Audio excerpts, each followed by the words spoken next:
Udah, bisa dimulai kah? Iya dokter, sudah bisa dimulai. Oke, jadi Assalamualaikum warahmatullahi wabarakatuh. Sebelum kita mulai perkuliahan, saya perkenalkan diri saya dulu. Saya Dr. Jian Arabikum, spesialis obstetrik ginekologi ya. Pagi ini saya diberi amanah untuk memberikan eh, materi kuliah untuk kuliah 6 dan 7 ya, betul ya? Iya dok, Topik yang kita bahas pagi ini permasalahan dalam kehamilan. Ya, untuk permasalahan kehamilan trimester 1 dan 2 serta permasalahan kehamilan trimester 3 dengan kelainan plasenta. Betul ya? enggak dokter. Oke, kita diberi waktu sampai selesai. Ini topiknya banyak, Dik ya.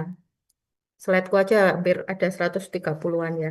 Eh, aku nggak mengharapkan kalian memahami semua dan langsung masuk ya.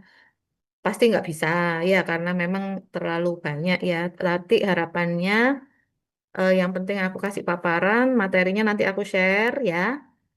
Nanti dibaca lagi. Nah, pertemuan berikutnya kalau misalnya masih ada pertanyaan, kalian bisa tanyakan. Gitu ya. Oke, kita Iya mulai. dokter. Kita mulai dulu ya. Nah, kita tahu bahwa ibu hamil itu kita nggak bisa lihat hamilnya aja, tapi kita harus lihat bahwa ibu itu adalah manusia dengan semua permasalahannya. Jadi di sini saya klasifikasikan permasalahan itu sebenarnya ada dua, yang terkait dengan kehamilan secara langsung dan yang tidak terkait dengan kehamilan atau non obstetrik. Kalau yang non obstetrik ini penyakit yang misalnya dia sudah memiliki penyakit sejak sebelum hamil, bisa hipertensi, kencing manis, kelainan jantung, kelainan darah, kelainan liver, ginjal, infeksi dan lain sebagainya. Nah, fokus kita pagi ini kita membahas yang obstetrik, yang permasalahan terkait dengan kehamilan aja. Nah, dibagi menjadi dua nanti ya. Yang trimester 1 dan 2 itu meliputi pendarahan dalam kehamilan muda, bisa abortus, kehamilan ektopik atau mola, serta hiperemesis gravidarum. Kemudian untuk yang trimester 3 ini sebenarnya permasalahannya ada banyak ya. Cuman yang kita bahas nanti mungkin yang 3 pertama aja ya, hipertensi, antepartum bleeding, persalinan prematur. Nah, yang pertama tentang abortus.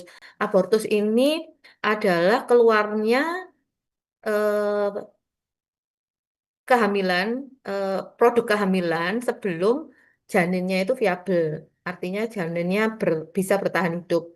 Nah, kalau dari WHO itu memberikan definisi usia kehamilannya kurang dari 20 minggu atau beratnya kurang dari 500. Insidennya ini bermacam-macam, tapi rata-rata antara 10 sampai 20% kehamilan. Penyebabnya ada beberapa faktor. Ada faktor dari janinnya, dari ibunya, dari lingkungan, serta dari kebiasaan hidup, pola hidupnya. Nah, dari faktor fetal sendiri itu dikatakan 50% itu euploid. Jadi dia punya kromosom yang normal. Nah, sementara 50% lain memang ada kelainan kromosom. Dari yang kromosomnya abnormal, 95% itu biasanya disebabkan karena proses gametogenesis dari ibu yang tidak baik. Jadi pembentukan sel telurnya itu nggak bagus. Nah, 5% dari bapak. Nah, kemudian untuk wanita di atas 35 tahun itu nanti akan meningkat insiden terjadinya abortus. Paling sering abnormalitas yang terjadi itu trisomi. Kemudian diikuti oleh monosomi X dan triploidy. Kalau dari faktor ibu, nah seperti yang saya bilang tadi ya, ada faktor non-obstetrik. Nah, faktor non-obstetrik seperti diabetes mellitus tidak terkontrol, obesitas, penyakit tiroid, lupus eritematosus atau penyakit autoimun yang lain, itu bisa menyebabkan terjadinya keguguran. Kemudian dari perilaku, bisa karena merokok atau alkohol.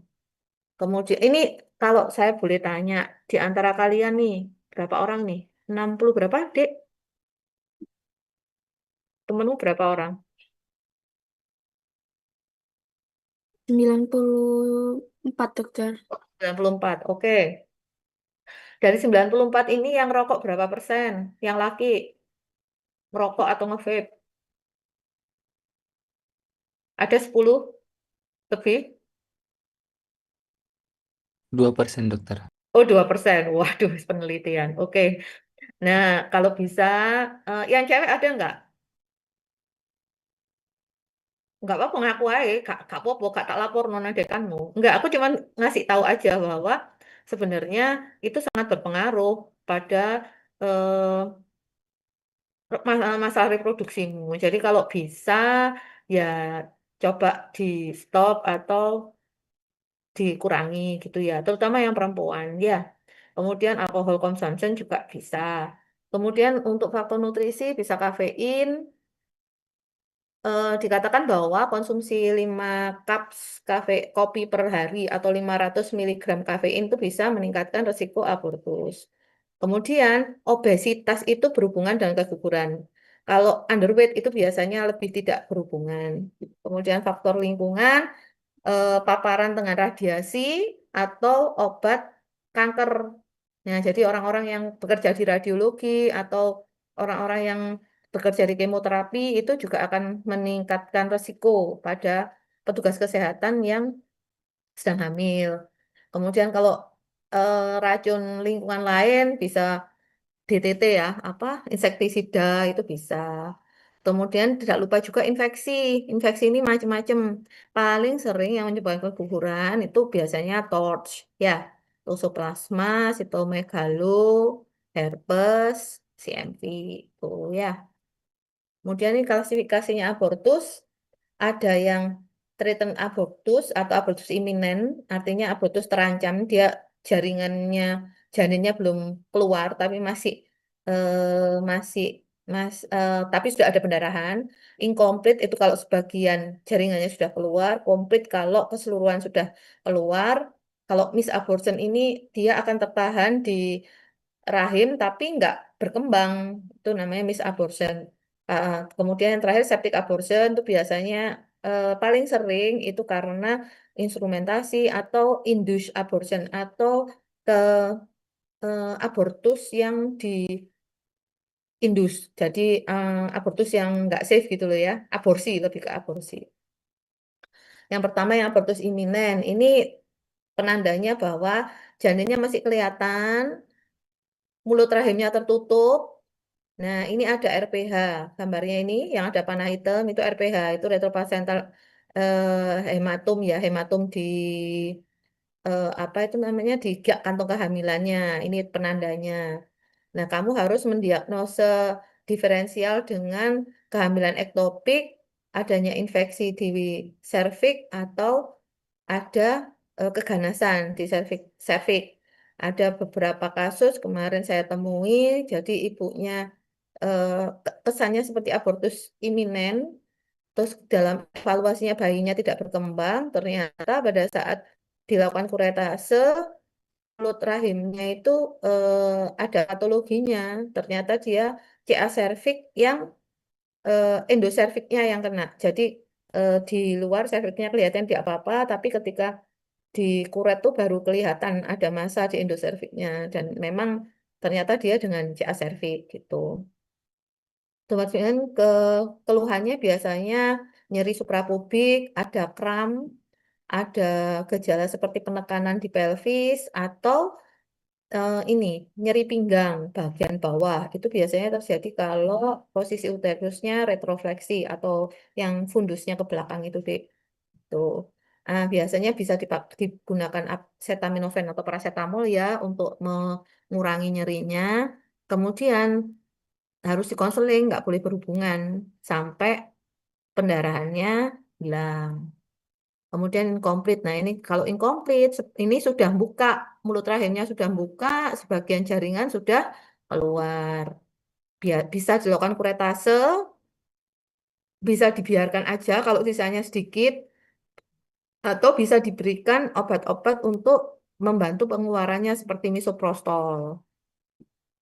Kemudian kalau komplit, ini semuanya sudah keluar. Jadi eh, janin serta plasenta semuanya sudah keluar. Nah, itu biasanya ditandai mulut rahimnya sudah menutup, terus pendarahannya juga sudah minimal. Nah, kalau miss abortion ini itu kehamilannya, produk kehamilan itu tidak berkembang, tapi dia tetap berada di dalam rahim. Nah, biasa ditandai dengan mulut rahimnya yang masih tertutup. Biasanya evaluasinya itu kalau misalnya nih eh, dia hamil tapi rahimnya nggak tambah besar dengan bertambahnya waktu. Nah, itu biar bisa dicurigai suatu misabortion. Kemudian yang terakhir septic abortion. Septic abortion ini eh, bisa spontan, bisa diinduksi. Nah, lek spontan gimana? Biasanya dia ada infeksi di daerah ini, di daerah vaginanya.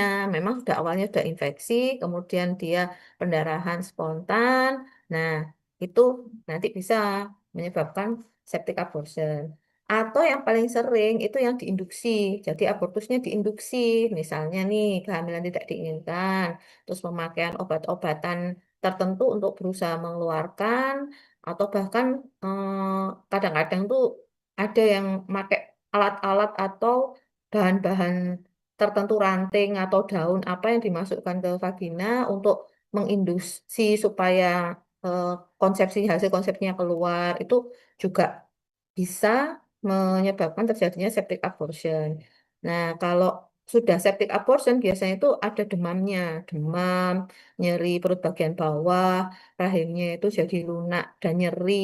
Terus discharge dari vagina itu nggak cuman flek merah atau gimana, tapi bau, sudah kuningan, bahkan kayak pus gitu kadang-kadang. Ya, nah kalau dari USG-nya biasanya masih ada sisa jaringan.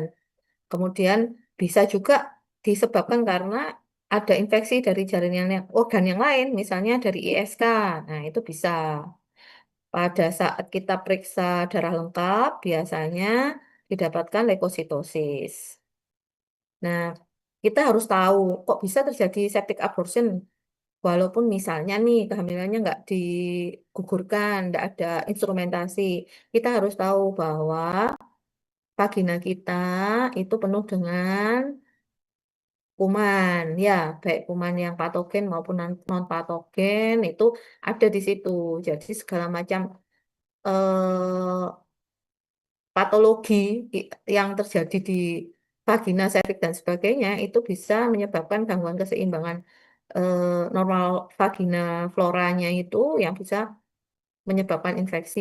Apalagi kalau daya tahan tubuhnya tidak baik. Yang paling parah jika terjadi necrotizing infection dan toxic shock syndrome. Nah, biasanya disebabkan oleh Streptococcus. Bisa terjadi kematian ibu.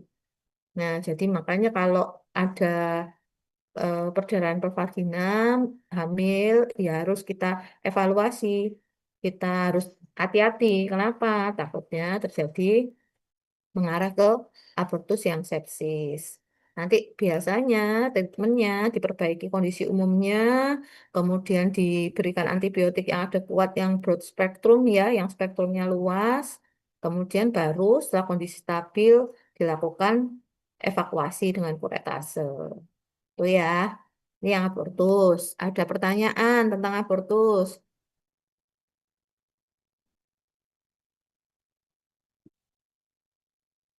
Mungkin masih belum, dokter. Oke, baik. Kita lanjutkan ke kehamilan ektopik. Kehamilan ektopik ini yaitu hasil konsepsi, hasil fertilisasi itu biasanya kan fertilisasi di ampula ya, di ampula tuba ya. Nah, dia harusnya setelah eh, terjadi fertilisasi, dia akan jalan-jalan toh melalui tuba itu antara 7 sampai 14 hari, terus dia akan masuk ke rahim ya. Dia akan menempati endometrium, harusnya kan begitu. Nah, karena ada satu dan lain hal, misalnya nih saluran telurnya ada masalah, ada penyempitan atau strukturnya itu abnormal. Nah, itu hasil konsepsi ini jadi nggak bisa masuk dari ampula, dia nggak bisa masuk ke uterus. Nah, itu yang akhirnya terjadi kehamilan ektopik. Jadi kehamilan ektopik itu didefinisikan implantasi yang terjadi di luar rahim. Jadi selain di tuba, nanti ada lagi bisa di ovarium, bisa di peritoneum, bisa di kavum abdomen gitu. Insidennya sekitar 1,54 sampai 1,38%, dan sekiranya sekitar 3%-nya itu menyebabkan kematian karena biasanya kehamilan ektopik ini disertai kalau sudah pecah, nah itu perdarahannya sangat hebat dan memang berisiko kematian. Nah, kalau ada kehamilan ektopik itu operasinya sito, emergensi, harus dikerjakan secepatnya. Ini gambarannya ya, Dik. Nah, ini kehamilan tuba. Kalau tuba itu di sini. Ya, ini tubanya ada hidrosalping agak membesar sehingga mungkin terhambat, akhirnya nyantol di sini, terus tumbuh di tubanya. Nah, ini kehamilan di sini juga bisa, di ovarium juga bisa. Tuh. Nah, kalau kehamilan di tuba sendiri itu paling sering 95% kehamilan ektopik itu di tuba. Nah, 70%nya di ampula, di ismikanya 12%, di interstisial 2%. Nah, kalau yang non tubal ektopik seperti yang saya bilang, itu bisa di ovarium, bisa di kavum peritoneum, bisa di serviks, atau bisa di bekas seksionya. Nah, makanya hati-hati ya nanti nih yang perempuan-perempuan ya kalau nanti setelah eh kalau nanti menikah terus punya anak terus ternyata eh, tidak bisa melahirkan normal harus seksio. Nah, untuk kehamilan yang selanjutnya harus diperhatikan karena tetap bisa di bekas seksionya itu nempel kehamilan di sana. Dan itu ya meningkatkan risiko perdarahan. Tuh. Ada juga yang multifetal pregnancy. Jadi hamilnya itu di luar sama di dalam. Itu juga bisa. Itu disebut sebagai heterotropik pregnancy. Jadi dalam satu waktu ada dua sel telur yang dua dibuahi, satunya bisa nempel di rahim, satunya nempel di luar rahim. Itu bisa. Namanya heterotropik pregnancy. Nah, patogenesisnya, nah ini biasanya sih penyebabnya kalau kehamilan tuba itu eh, mukosa, submukosa, lapisan submukosanya itu tidak ada masalah gitu. Sehingga kalian tahu kan kalau tuba itu kan ada silia-silianya ya. Nah, itu yang mengarahkan hasil fertilisasi blastosis itu untuk ke rahim ke uterus ya supaya bisa implantasi di endometrium. Nah, karena satu dan lain hal silia ini mengalami gangguan misalnya karena infeksi. Paling sering infeksinya PID ya, yang apa? Infeksi menular seksual. Nah, gonorrhea sama chlamydia paling sering. Nah, itu dia tidak silianya tidak bekerja dengan baik. Jadi eh, harusnya blastosis itu didorong, dia nggak bisa. Jadi akhirnya dia ngendon aja di situ, bisa seperti itu. Atau ada sumbatan, karena infeksi juga ada sumbatan sehingga dia terhambat. Ah, blastosis ini jalannya terhambat, akhirnya dia mancep di situ. Nah, terus akhirnya dia tumbuh di tuba, nggak di endometrium. Nah, outcome-nya kalau kehamilan tuba itu bisa robek tubanya, menyebabkan shock karena pendarahan. Bisa juga tubal abortion. Jadi dari ampula itu dia nggak bisa masuk, akhirnya dia jatuh ke kavum peritoneum. Itu bisa juga. Tapi bisa juga kehamilannya nggak berkembang, terus ya sudah dia apa terresorpsi sendiri. Jadi nggak ada pendarahan, nggak apa-apa, pokoknya dia nggak berkembang gitu aja. Itu juga bisa. Nah, tiga hal manifestasi klinis yang kalian harus ingat. Ini penting ya, terutama nanti kalian kalau jaga di puskesmas atau di UGD ya. Kalau ada tiga klasik tandanya amenore, abdominal pain dengan vaginal bleeding, itu kalian harus menyingkirkan suatu kehamilan ektopik. Nah, kalau dari sekarang kan OSG ada di mana-mana ya, itu mungkin lebih mudah. Jadi kalau ada masa di luar rahim, nah itu kita bisa menegakkan diagnosanya itu. Kemudian tanda yang lain hemoperitoneum, jadi ada darah di dalam lavum peritoneum. Bisa di kuldesak paling sering. Kuldesak itu adalah eh, posterior uterus. Jadi antara uterus dengan rektum itu ada ruangan namanya kuldesak ya. Nah, itu biasanya kalau terjadi kehamilan ektopik yang terganggu, itu terjadi pengumpulan darah di situ. Atau sini, antara liver dengan ginjal, nah itu ada apa cairan bebas. Nah, itu kita bisa tegakkan diagnosa suatu kehamilan ektopik terganggu. Pengobatannya gimana? Bisa medication, jadi bisa dengan obat aja itu pada yang tidak terjadi ruptur. Biasanya diberikan metotrexat.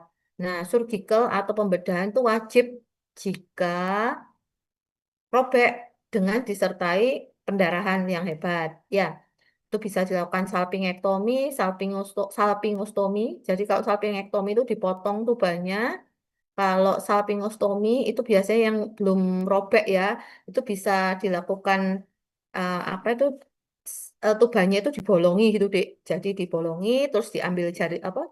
Diambil kehamilan ektopiknya itu bisa. Dan tindakannya itu bisa laparoskopi, bisa juga laparotomi. Kalau laparoskopi itu yang dimasukkan kamera ke perut dengan incisi di perutnya itu 1,2 cm gitu ya. Jadi kamera dimasukkan, baru dilakukan tindakan, ada laparotomi. Kalau laparotomi ya biasa, abdomennya, dinding abdomennya dibuka, irisan lebar gitu. Kemudian kalau pada yang nggak ada gejala, terus kehamilan tubannya sangat awal, terus dia tidak berkembang kehamilannya, itu bisa dilakukan tidak diapa-apakan, berarti expectant management istilahnya. Ya, itu untuk kehamilan ektopik. Ada yang tanyakan?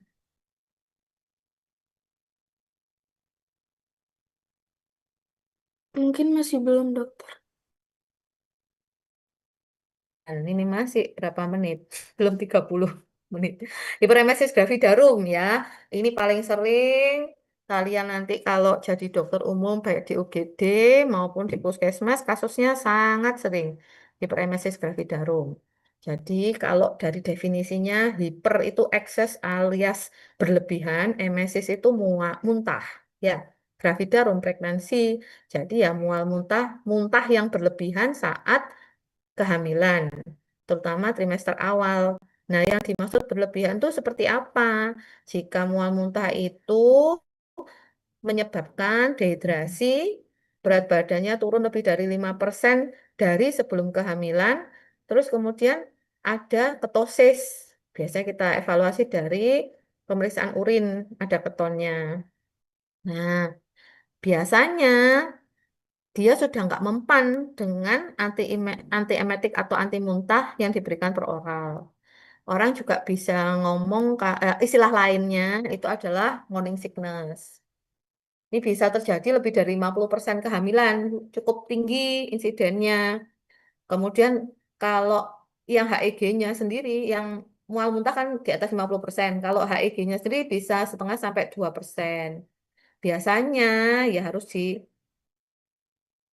diopnamkan karena butuh untuk rehidrasi cairan.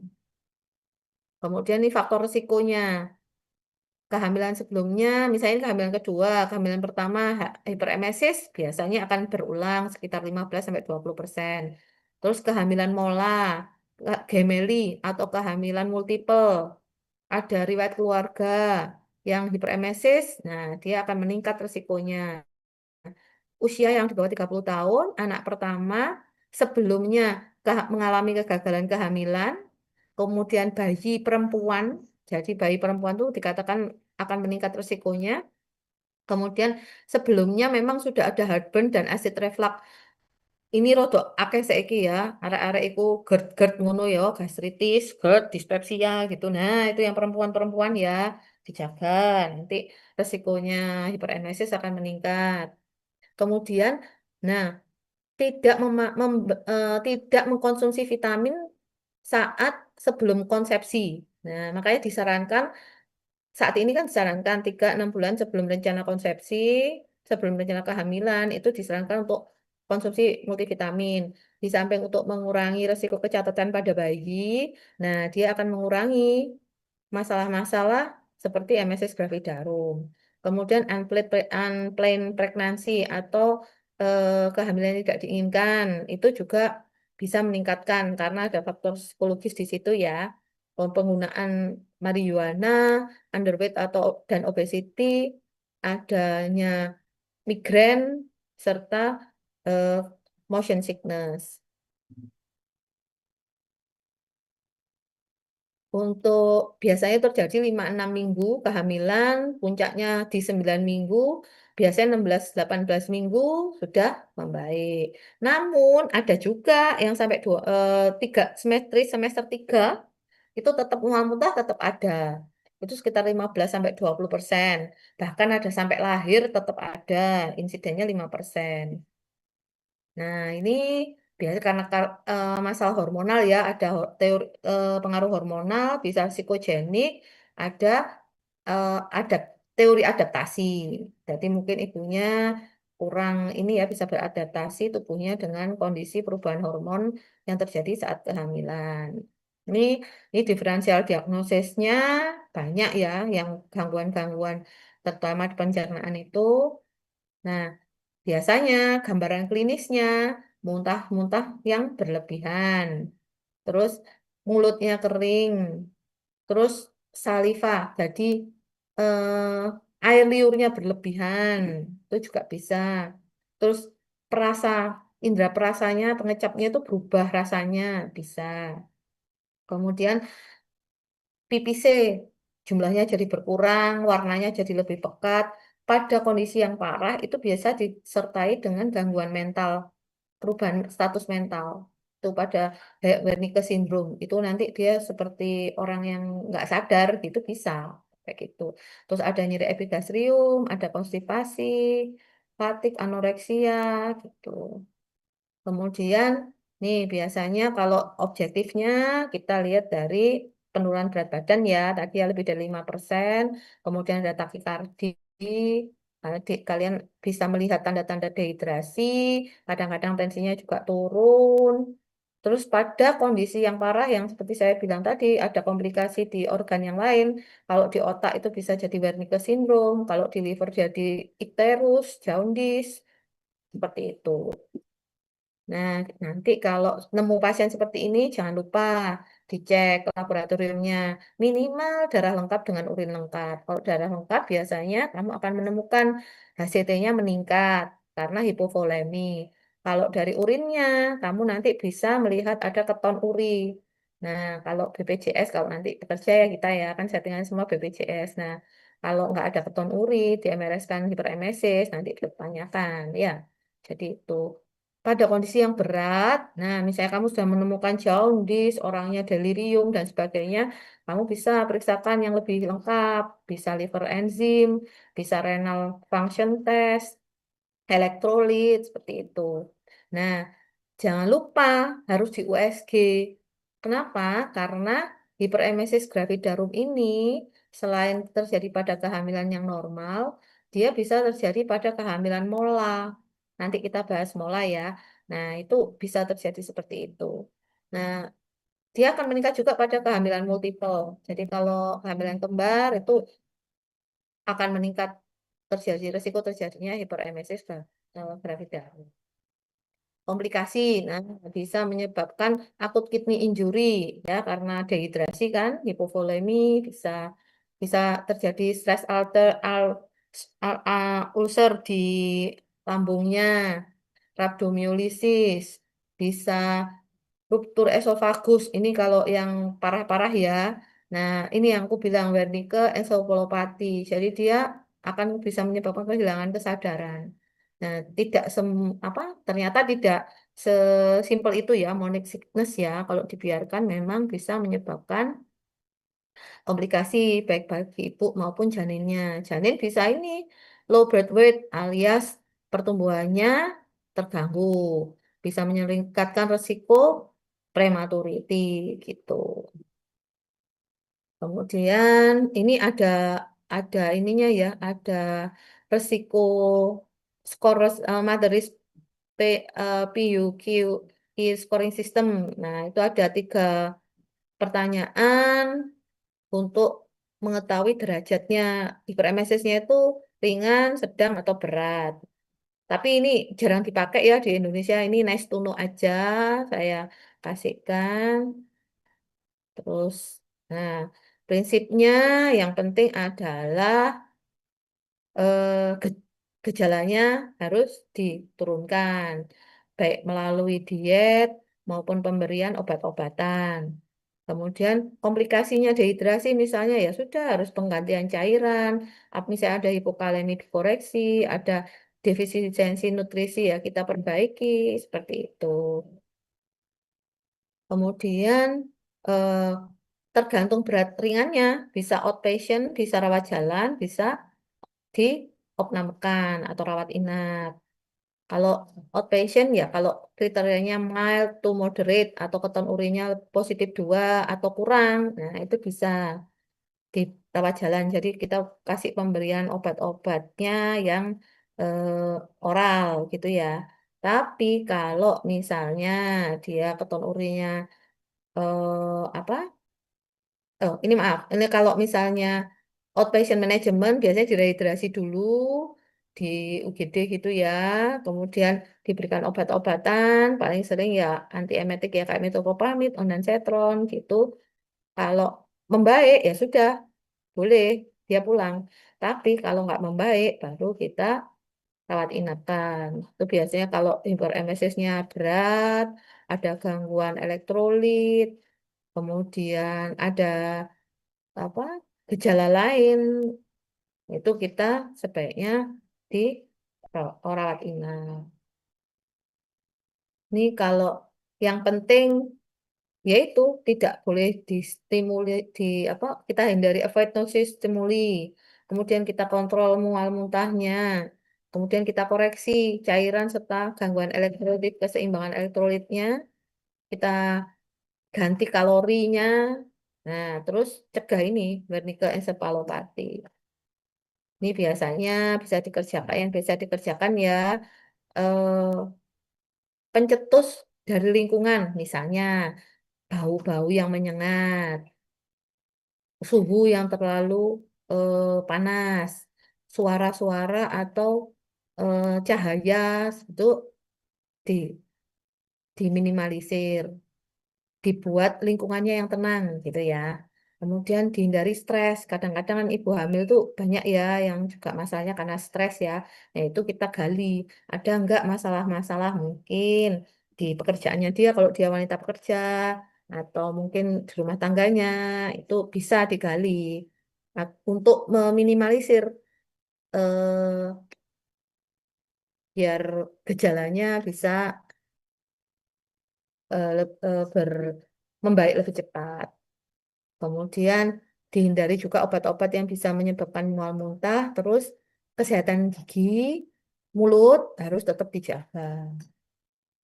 Nah ini kalau untuk mencegah, mengkontrol mual muntahnya bisa diberikan, kalau non farmakologik bisa diberikan modifikasi diet. Biasanya dietnya itu eh, yang istilah orang Jawa pulau pendem gitu ya, singkong, tela kayak gitu, yang dikukus. Nah, terus kemudian diberikan jahe juga bisa.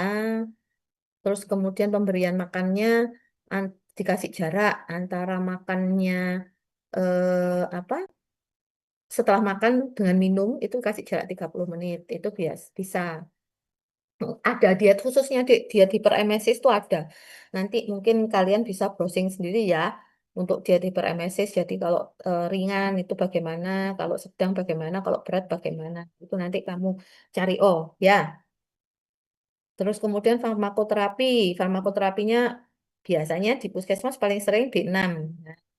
Pertama kita kasih B6. Kalau nggak mampu ya sudah nggak mempan ya sudah kasih antiemetik bisa ondansetron, bisa metoclopramid, bisa domperidon gitu. Kemudian bisa juga dikasih antasida. Ini yang tadi ya yang non farmakologik ya hindari kopi, makanan pedas, makanan yang beraroma tajam, lemak tinggi, makanan terlalu asam dan makanan yang terlalu manis. Nah, terus ganti snacknya dengan yang banyak proteinnya, boleh asin boleh, tapi lemaknya rendah. Itu misalnya dan kering seperti kacang-kacangan, sereal gitu. Terus cairan tuh biasanya lebih ditolerir yang dingin. Terus nggak terlalu ini ya, nggak bukan cairan yang apa ya, isinya clear gitu ya, air putih kayak gitu ya, yang seperti itu. Kemudian kalau di sini dikatakan berkarbonasi itu di lebih bisa ditoleransi. Cuman kita juga harus ingat kalau minum minum berkarbonasi itu ya kan ada bahan-bahan lain yang dimasukkan ke situ. Kemudian peppermint. Nah, peppermint itu bisa mengurangi mual. Hindari. Nah, yang perlu dihindari apa? Perut terlalu kosong sama perut terlalu penuh.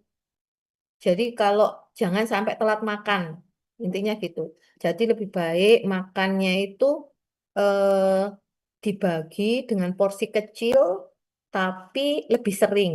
Nah, misalnya 2-3 jam sekali diisi gitu. Itu dengan porsi kecil itu akan mengurangi mual muntah dibanding dengan misalnya makan tetap sehari 3 kali, porsinya besar. Nah, itu biasanya tambah meningkatkan gejala mual muntahnya. Ini jahe ya. Akupressure, akupunktur itu juga dikatakan bisa mengurangi mual muntah pada titik-titik tertentu. Ini yang first line-nya, ini kalau rekomendasinya seperti ini ya, Dek ya, nanti dibaca aja nggak apa-apa. Tapi ini untuk yang apa ya, memang terapi-terapi yang eh, di FKTRL ya, di rumah sakit ya, biasanya levelnya spesialis ya. Kalau kalian mungkin di puskesmas gitu bisa B6 sama anti emetik sama anti asid itu aja ya.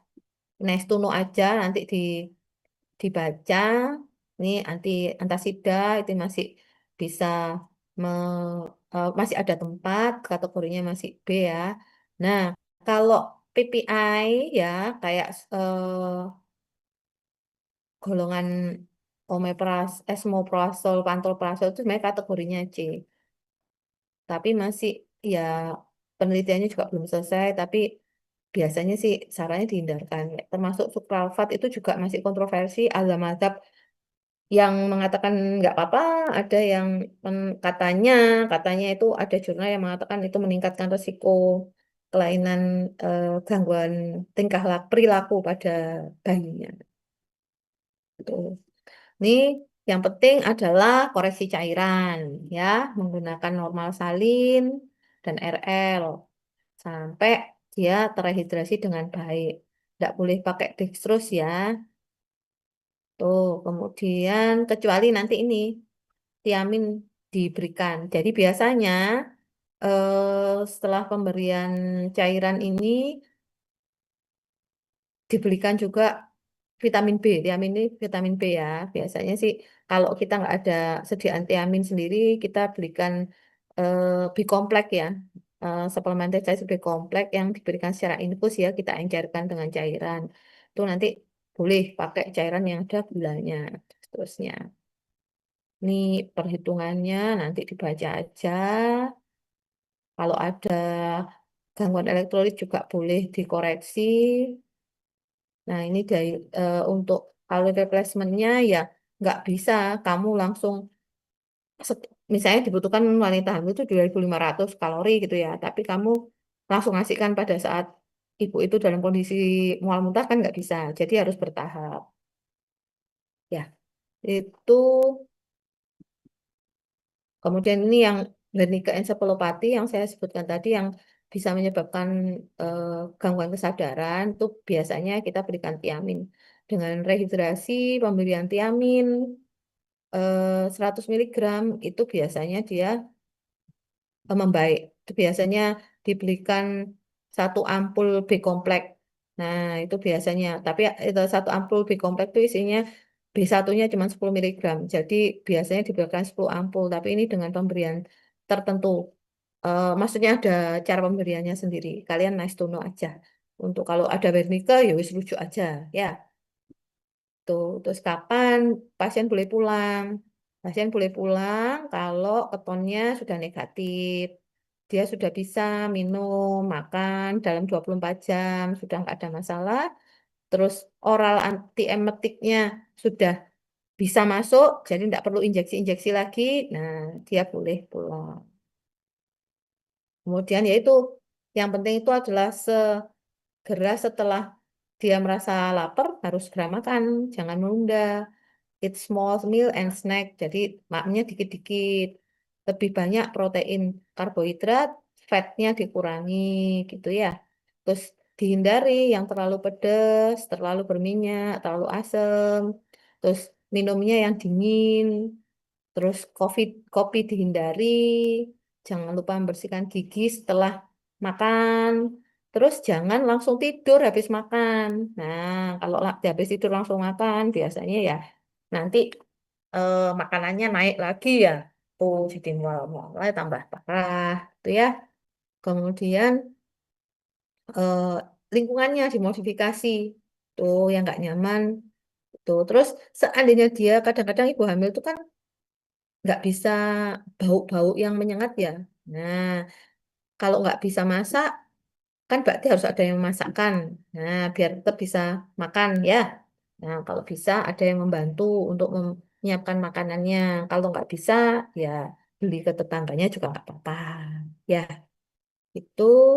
Terus jangan lupa partnernya atau suaminya itu juga harus diberi pemahaman biar nanti kalau ibunya sudah pulang, suaminya bisa ikut membantu mendukung lingkungan yang bisa lebih nyaman untuk ibu yang sedang mengalami hiperemesis gravidarum. Itu ini ini kalau kondisi parah ya nanti ini nice to know aja. Nah, pregnancy termination. Jadi pada beberapa kasus yang berat hiperemesisnya itu bahkan bisa sampai dilahirkan bayinya. Tapi melahirkan bayi dengan indikasi khusus ini tidak bisa dilakukan sembarangan. Bisa dilakukan dengan tim khusus yang mengkaji. Biasanya di rumah sakit pendidikan ya, kalau di sini ya rumah sakit yang tipe A, di RSSA. Misalnya pada kondisi Wernicke encephalopathy, hipokalemia yang berat, kuning, ada gangguan ginjal. Nah, ini biasanya apa ada kebijakan khusus gitu. Tapi harus di didiskusikan oleh tim ya. Tuh. Nah, ini untuk mencegahnya multivitamin diberikan saat fertilisasi. Nah, jadi jangan minum full vitamin itu setelah hamil positif jangan, tapi memang 3-6 bulan sebelum direncanakan kehamilan harus minum cukup suplemen vitamin. Kemudian eh, menyesuaikan dietnya. Kalau ada mual-mual di awal segera diobati agar tidak jatuh ke hiperemesis. Tuh. Oke, ada pertanyaan apa enggak? Saya Ya, gimana? tadi yang risk factor-nya meningkatkan hiperemesis itu kan Gemeli sama bayi perempuan. Kalau Mm-mm. Gemeli itu dua, jadi hormonnya lebih meningkat Mm-mm. gitu. Mm-mm. Kalau yang bayi perempuan itu kenapa dokter kok bisa meningkatkan? Mm-mm. Salah satu patogenesisnya kan karena estrogennya ya.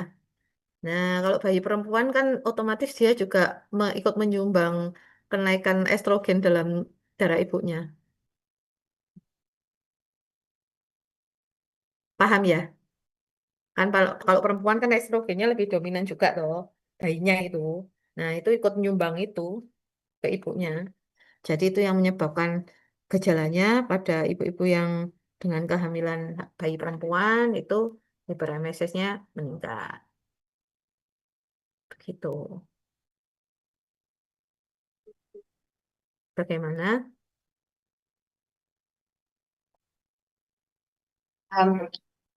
Ya, udah? Ada lagi?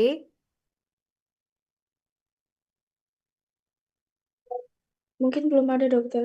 Oke, baiklah. Kemudian Kita akan ke mola. Ya. Nah, mola hidatidosa ini sangat jarang ya sebenarnya ya. Eh, tapi wajib tahu ya, karena kalau hmm, dia itu kalau mola ini abortus, itu pendarahannya luar biasa dan juga salah satu penyebab kematian akibat pendarahan pada ibu hamil. Nah, definisinya itu kehamilan abnormal di mana seluruh filikorealisnya mengalami perubahan hidrofik. Nah, dia diklasifikasikan menjadi molahidatidosa komplit, itu kalau klasik ya, kalau janinnya tidak ada. Tapi bisa juga molahidatidosa yang inkomplit atau parsial, itu jika janinnya tetap terbentuk. Tapi biasanya janinnya mengalami kelainan kromosom. Dan nyaris tidak pernah ada yang lahir viabel. Ini gambarnya seperti ini ya. Jadi kayak gelembung-gelembung. Jadi plasentanya itu berubah kayak gelembung-gelembung gitu, mengalami degradasi hidrofilik. Ya. Nah, kalau ini yang partial mule, jadi ada janinnya, tapi plasentanya ya gitu, plasentanya nggak normal, dia ada gelembung-gelembungnya gitu. Ya. Kalau gambaran OSG-nya seperti ini, snowflake pattern atau badai salju. Jadi gambarannya itu nggak ada janin, terus ada gelembung-gelembungnya gini seperti ini. Ya. Kalau secara klinis biasanya tandai dengan amenorre dan ada tanda kehamilan. Jadi kayak payudara membesar, rahim membesar, seperti itu. Ada mual-mual juga kan. Bahkan bisa terjadi premesis juga. Kemudian ada perdarahan pervaginam berulang, pembesaran uterusnya lebih besar dari usia kehamilan. Nah, namun tidak teraba janin pada saat palpasi. Detak jantung janin juga nggak ada. Terus uterusnya itu biasanya lebih besar dari usia kehamilan yang normal. Jadi misalnya nih, dia masih 12 minggu, tapi sudah setinggi pusat. Nah, itu harus diwaspadai. Kadang-kadang terjadi preeklamsi atau eklamsi. Nah, ini yang harus diwaspadai juga. Pada saat kita lakukan pemeriksaan penunjang, itu biasanya didapatkan kadar beta HCG dalam urin atau darah itu meningkat. USG-nya ini seperti gambaran ini, ada badai saljunya. Kadang di foto torak juga bisa ada gambaran emboli udara. Dan jika ada gejala tirotoksikosis ya, itu harus dipisahkan T3, T4, dan free T4.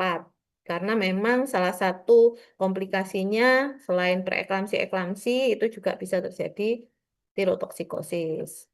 Kenapa terjadi tirotoksikosis? Nah, itu karena HCG, nah itu mirip dia dengan hormon tiroid. Nah, kalau dia meningkat, kan kalau mulai itu HCG-nya meningkatnya sangat tinggi ya, tidak sesuai dengan kehamilan normal, bisa ratusan ribu ya. Nah, itu dia bisa menyebabkan tirotoksikosis juga. Ini dari diagnosanya kita anamnesa, pemeriksaan fisik dengan pemeriksaan penunjang. Dari anamnesa bisa terjadi perdarahan pervaginam, gejala preeklamsi pada trimester 1 atau 2, hiperemesis gravidalum, tirotoksikosis, dan emboli paru. Pemeriksaan fisiknya, uterusnya lebih besar dari usia kehamilan, ada kista lutein, tapi kita lihat balut temennya negatif, jadi nggak ada balut temennya karena nggak ada janinnya kan. Terus kemudian kita evaluasi pakai Doppler, DJJ-nya negatif. Pemeriksaan penunjang ini sudah sangat jarang dilakukan ya, karena kita kan sudah punya USG. Jadi tes Hanifasonde ini sudah jarang dilakukan. Kalau ada kasus seperti ini, kalian harus mendiagnosa banding dengan mioma uteri, abortus, hidramnion, atau gemeli. Komplikasi yang muncul bisa anemi, shock, infeksi, eklamsi, dan tirotoksikosis. Penata laksanaannya, nah yang penting adalah perbaiki keadaan umum dulu. Kalau pasiennya datangnya baik-baik aja, hanya periksa hamil di puskesmas, terus kemudian di screening ternyata USG-nya nggak terlihat janin, terus kalian menemukan gambaran badai salju, ya sudah, langsung dirujuk aja ke FKTRL ya. Tapi kalau misalnya pasien datangnya sudah dengan kondisi abortus mola, jadi sudah terjadi perdarahan hebat, keluar gelembung-gelembung gitu dari vagina, jangan lupa kalian harus stabilisasi dulu. Jadi kalau shock ya sudah harus diinfus. Jangan lupa ini juga apa menghubungi ke FKTRL yang dituju. dengan laporan yang detail dan lengkap sehingga nanti di fasilitas rujukan mereka sudah siap untuk melakukan apa yang seharusnya dikerjakan. Tuh. Kemudian penata laksanaannya nanti gimana? Nah, kalau kalau misalnya sudah terjadi abortus mula ya tinggal dilakukan vakum kuret. Nah, kalau misalnya dia datangnya belum pendarahan, nah nanti biasanya di fasilitas rujukan itu akan dipertimbangkan. Dia dilakukan dilatasi kuret tase atau kalau umurnya sudah di atas 35, anaknya 3, terus dia tidak pengen punya anak lagi, bisa ditawarkan histerektomi. Kemudian, mola ini penyakit yang bisa berubah jadi ganas. Jadi setelah dilakukan evakuasi atau dilakukan histerektomi, tetap harus dilakukan pemantauan. Nah, pemantauannya itu biasanya sampai 1 tahun setelah evakuasi. Dan selama 1 tahun setelah evakuasi, kalau misalnya ini pasien belum punya anak atau anaknya masih satu gitu ya, itu nggak boleh hamil. Jadi biasanya dianjurkan untuk kontrasepsi. Kontrasepsi itu macam-macam. Bisa pil KB, bisa yang progesteron aja, tergantung. Tapi kalau IUD itu masih kontroversi. Ada yang mengizinkan, ada yang enggak. Karena salah satu gejalanya IUD, efek samping pemasangan IUD itu kan ada perdarahan pervaginam. Nah, sementara salah satu tanda berubahnya mola jadi ganas itu adalah dan pervaginam juga. Nah, jadi takut untuk apa? Takut positif ya. Nah, itu IUD itu tidak disarankan. Tuh. Itu terus kemudian prognosanya hampir 20% mulai dari dosa komplit itu bisa menjadi ganas. Terutama jika pada saat mola itu dideteksi ternyata ada kista lutein dan ada tirotoksikosis. Itu risiko keganasan dari penelitian lebih tinggi. Ya, itu mola. Nice to know aja, tapi ya wajib tahu kalau nemu kasusnya. Ada pertanyaan tentang mola?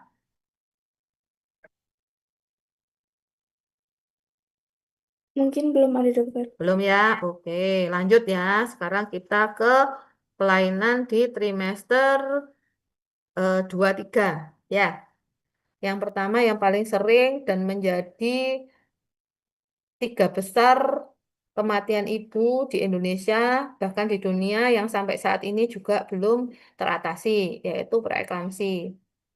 Preeklamsi ini adalah sindrom hipertensi dengan gangguan organ multisistem yang terjadi 2-8% kehamilan. Nah, etiologi belum pasti. Ini yang paling susah ya.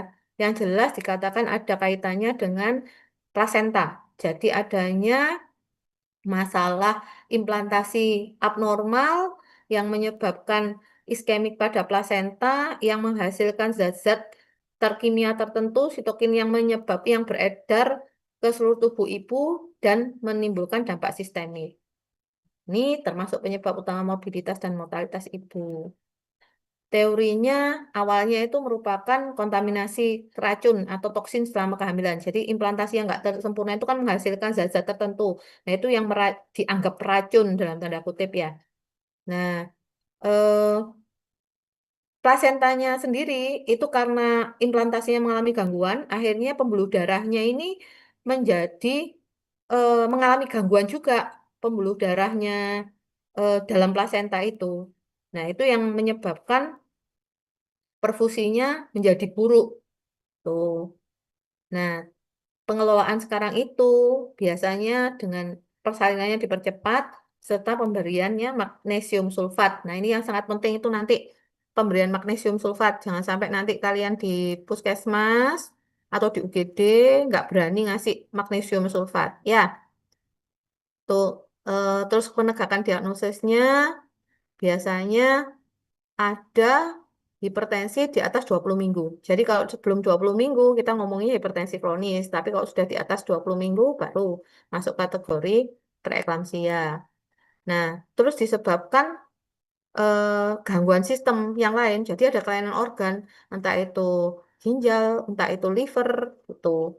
Bahkan Sekarang protein uri sudah tidak menjadi patokan. Ya, kalau dulu kan trias ya, ada hipertensi, edema, protein uri, preeklamsi. Nah, sekarang ini banyak preeklamsi yang tanpa protein uri yang negatif.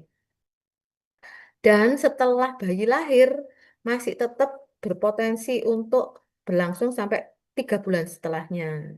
Bahkan kejamnya pun juga bisa sampai 3 bulan setelahnya. Ini preeklamsi berat, kalau tekanan darahnya 160/110 dengan trombosit di bawah 100.000, dengan kreatinin serum di atas 1,1.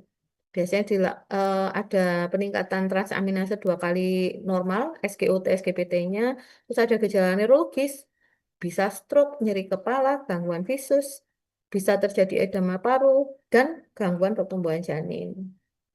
Pencegahannya, nah primer, pencegahannya apa? Wanita-wanita yang punya risiko tinggi. Apa aja itu? Satu, usianya lebih dari 40 tahun, nulipara, multipara dengan riwayat preeklamsi sebelumnya, multipara dengan kehamilan oleh pasangan baru, multipara dengan jarak kehamilan sebelumnya 10 tahun atau lebih, dan riwayat preeklamsi pada ibu atau saudara perempuannya dia. Kemudian gemeli, kehamilan multiple. Ada diabetes mellitus yang dependen pada insulin, hipertensi kronis, penyakit ginjal, sindrom antifosfolipid, kehamilan dengan inseminasi, donor sperma, oosit atau embrio, obesitas. Nah, kemudian indeks massa tubuh lebih dari 35, tekanan darah diastolik lebih dari 80, protein urin dipstiknya positif 1, 2 kali pemeriksaan berjarak 6 jam atau secara kuantitatif 300 mg per 24 jam. Nah, harus dilakukan screening risiko. Jadi nanti ya, kalian kalau di puskesmas, coba kalau ibu hamil itu ada buku KIA. Nah, buku KIA itu sudah ada screeningnya untuk preeklamsia, ada kolom-kolomnya. Untuk biar kalian bisa ingat, eh, coba kalian ibu hamil yang kalian tangani itu dibuka screeningnya, dicek satu-satu. Nah, ibu ini termasuk risiko tinggi apa enggak? Itu cara ngelatih supaya nanti kalian bisa ingat lebih mudah ingatnya.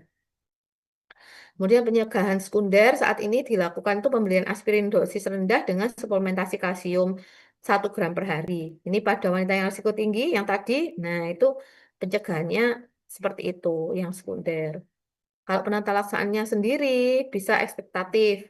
Jadi kalau tanpa gejala berat ya, preeklamsi biasa gitu ya, itu nanti dia bisa ditunggu sampai 37 minggu. Namun dengan evaluasi bayi dengan janin yang ketat. Nah, pada kondisi preeklamsi yang eh, berat, itu nanti ada lagi. Mungkin terminasi kehamilannya bisa lebih cepat dari 37 minggu. Dan jangan lupa pemantauannya untuk ibu hamil yang preeklamsi itu lebih ketat. Jadi misalnya nih, kalau kehamilan biasa kontrolnya 1 bulan sekali. Kalau kehamilan curiga preeklamsi, kita bisa lebih cepat 2 minggu sekali atau bahkan 1 minggu sekali kalau sekiranya memang gejalanya lebih berat.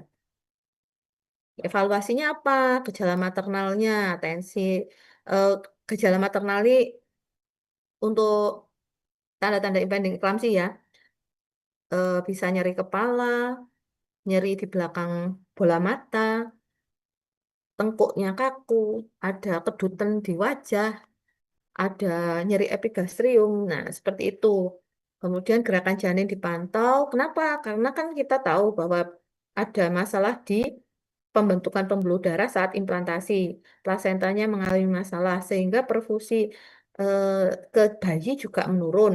Nah, kalau nutrisi jadi menurun, otomatis kan risiko bayi pertumbuhannya terganggu, risiko sewaktu-waktu mungkin ada hambatan transfer nutrisi, oksigen, dan sebagainya ke bayi terganggu. Nah, itu yang bisa menyebabkan tiba-tiba bayi meninggal mendadak atau berat bayinya tidak sesuai dengan usia kehamilan itu akan meningkat. Kemudian tekanan darah. Tekanan darah harus dipantau, ya. Terus USG. Terus jika ada tanda-tanda pertumbuhan janin terhambat, harus segera dievaluasi, diperketat. Kenapa? Karena kalau tidak tepat timing untuk melahirkan bayinya, bisa-bisa bayinya nggak ketolong gitu. Kemudian jumlah trombosit dan fungsi liver. Kemudian kalau pada preeklampsi berat, kalau kurang dari 34 minggu, kita biasanya terminasinya nunggu ibu dan janinnya stabil. Biasanya kita masih dilakukan perawatan konservatif ya istilahnya ya. Tujuannya satu, untuk memberi pematangan paru janin. Terus diberikan obat-obat pematangan otak juga, neuroprotektif untuk bayinya, sehingga sewaktu-waktu misalnya nih kondisi ibu memburuk, ekspektatif gagal. Nah, ketika dilahirkan, bayi ini relatif lebih siap, baik paru maupun otaknya, untuk mengurangi resiko terjadi ini apa respiratory distress syndrome pada bayi, sama menurunkan resiko terjadi cerebral palsy ya, karena gangguan otaknya bayi. Tuh, kemudian kalau ekspektasi itu tujuannya ya biar nggak terjadi eklamsi, biar nggak kejang, serta mengurangi morbiditas mortalitas maternal perinatal. Dia diberikan antikonvulsan, bisa anti hipertensi dengan kolpolitip. Ini cara pemberian magnesium sulfat ya. Jadi pemberian magnesium sulfat itu memang ada caranya khusus. Kenapa? Karena magnesium sulfat itu bukan obat yang eh, tanpa risiko. Karena dia memiliki efek samping, bisa mendepresi nafas. Makanya kalau nanti memberikan magnesium sulfat harus dipantau produksi urinnya, refleks patelanya, frekuensi nafasnya, saturasi oksigen. Nah, biasanya diberikan loading 4 gram selama 5 sampai 10 menit IV, kemudian pemeliharaannya 1 sampai 2 gram per jam selama 24 jam sampai postpartum. Ya, jangan jangan sekali pemberian, nanti harus sampai postpartum 24 jam untuk mencegah supaya nggak terjadi eklamsi. Anti hipertensi ini untuk mencegah komplikasi pada ibu ya. Nah, penurunan tekanan darah bertahap 25% dalam waktu 1 jam. Macam-macam nanti hipertensinya, bisa nifedipin. Nah, 10 miligram. Tuh. Kemudian, nah ini resikonya. Resikonya bisa meningkatkan risiko hipertensi, penyakit jantung sistemik, stroke, dan sumbatan vena dalam, deep vein thrombosis. Pada wanita yang kena preeklamsi, risiko kematian karena penyakit cerebrovaskuler akan meningkat 30-40%. Jadi, kalau misalnya nih ada saudara atau apa temen atau apa ya yang sudah kena preeklamsi, kalian harus bolehlah mengedukasi ke mereka untuk memfollow up kondisinya setelah melahirkan untuk mencegah supaya dia nggak jatuh pada kondisi komplikasi cerebrovaskuler. Ya, jadi misalnya kalau oh dia faktor risikonya apa nih? Oh dia obes, pola hidupnya kurang bagus, ya itu kudu dimodifikasi supaya nggak jatuh ke komplikasi yang lebih berat nantinya. Gitu. Selain nanti berulang di kehamilan berikutnya, nanti dia kan akan meningkatkan risiko stroke itu. Itu ada pertanyaan untuk preeklamsi.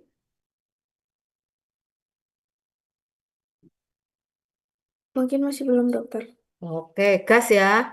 Lanjut, ketuban pecah dini. Ketuban pecah dini itu pecahnya selaput ketuban sebelum terjadi persalinan.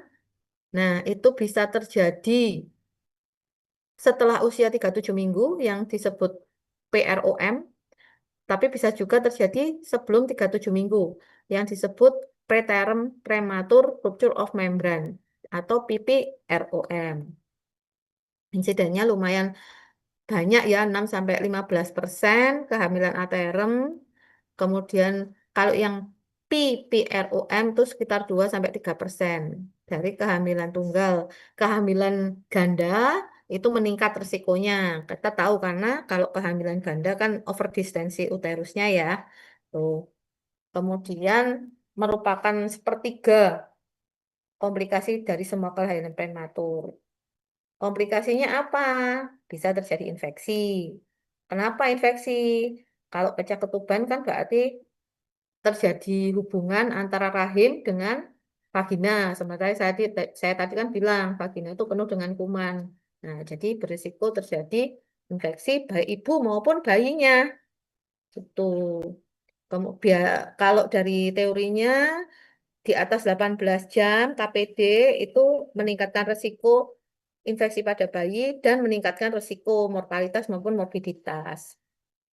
47,9 bayi mengalami kematian dan bisa menyebabkan infeksi perinatal, bisa menyebabkan kompresi tali pusat in utero. Kalau ketubannya banyak pecahnya, otomatis kan tali pusatnya bisa terdesak ya, terkompresi sama janinnya. Nah, di Amerika sendiri sekitar 18-20% kematian KPD ini. Kemudian klasifikasinya seperti yang tadi ya, KPD preterm kalau ketuban pecah dini sebelum 37 minggu, saat antara 4 sampai 37 minggu, dan sangat preterm kalau 24 sampai 34 minggu. Diagnosenya konfirmasi usia gestasi dan presentasi janin. Ini menentukan. Ya, konfirmasi diagnosisnya apa? Bisa lewat lakmus. Ya, kalian bisa. Lakmus kan bisa tuh di puskesmas. Jadi kalau ada ibu datang keluhannya ada cairan rembes, itu, nah, coba dilakmus. Ya, dilakmus. Kalau berubah kertasnya dari pink menjadi biru, nah, itu berarti memang ketuban gitu. Nah, kalau sudah seperti itu gimana? Ya sudah, konfirmasi usia gestasinya. Dia termasuk yang apa? Di atas 37 minggu, 37 sampai 34 atau 34 sampai 24. Nah, kalau seandainya kalau di puskesmas sih manajemennya tetap harus dirujuk ya kalau ada pecah ketuban. Nah, nanti kalau dirujukan gimana? Dilihat. Kalau dia 37 minggu, lebih dari 37 minggu, itu kan dianggap aterem. Jadi dievaluasi, kalau misalnya dari rekam jantung bayinya baik, tidak ada infeksi, tidak ada masalah-masalah tertentu, mungkin kehamilannya bisa dan tidak ada kelainan letak gitu ya. Bayinya posisinya kepala, itu mungkin bisa persalinannya diinduksi kalau misalnya pembukaannya belum ada. Nah, kalau misalnya antara di bawah 37 minggu, 34, 37 minggu misalnya, diapakan? Ya nanti dilihat lagi rekam jantung bayi dilihat, laboratorium ibunya dilihat ada infeksi apa enggak. Kalau masih memungkinkan, dilakukan pematangan paru sebelum dilakukan terminasi kehamilan. Jadi dilakukan pematangan paru dulu. Tuh, nanti nanti terminasinya gimana? Tetap kembali lagi tergantung kondisi bayi dan sama kondisi ibu. Misalnya bayinya nih sungsang, kan nggak mungkin diinduksi ya sungsang ya, berarti harus operasi. Lintang, ya sudah. Tapi kalau misalnya letak kepala, kondisinya baik, tidak ada masalah, tubannya juga tidak terlalu masih ada gitu ya, nggak severe hypohidramnion, bisa dicoba dengan induksi, tapi dengan pemantauan yang ketat. Gitu. Gimana kalau misalnya di bawah 34 minggu gimana gitu ya. Nanti itu juga dilihat. Kalau di 34 antara 24 sampai 34 minggu, ya kalau bisa ekspektan dulu, jadi dipertahankan dulu. Kalau misalnya nanti dengan apa konservatif membaik, ketubannya sudah nggak leakage lagi, tidak keluar lagi, infeksinya nggak ada, bayi kondisi baik, ketubannya dalam pemantauan kok nambah, ya sudah nggak apa-apa, bisa dilanjutkan. Tapi kalau misalnya ada infeksi, ada apa, terutama di ibunya, ketubannya habis, terus bayinya kondisinya nggak bagus, ya memang dilahirkan kebijakannya. Tuh. Nah, ini untuk menegakkan diagnose, anamnesa waktu dan kuantitas cairan yang keluar, usia gestasinya, dan taksiran persalinan. Kemudian seandainya dia ini kehamilan yang kedua atau selanjutnya bisa dianamnesa ada nggak riwayat KPD anterum sebelumnya. Dan pemeriksaan digital dan spektrum steril menilai ada cervicitis enggak, ada prolaps tali pusat enggak, ada prolaps bagian janin apa enggak, kadang-kadang tangannya keluar duluan, gitu bisa bisa terjadi seperti itu. Kemudian jika cairan amnion jelas mengalir, sudah enggak apa-apa kan, sudah positif. Tapi jika kok meragukan, bisa dilakukan nitrasin tes yang saya bilang pakai kertas lakmus itu. Nah, kita harus tahu bahwa ketuban itu basah. Jadi biasanya merubah ketasanus dari merah ke biru. USG untuk menilai indeks cairan anion. Nah, ini kalau misalnya volumenya tetap normal gimana dok? Lah, misalnya lakmusnya positif ya tetap aja KPD walaupun jumlah cairannya normal. Jangan lupa menilai taksiran berat janin, usia gestasi, letak janinnya. Tuh. Kalau nanti di USG sebagai dokter umum, kalian ada pelatihan USG dasar untuk di puskesmas. USG istilahnya apa sih? USG dasar terbatas ya.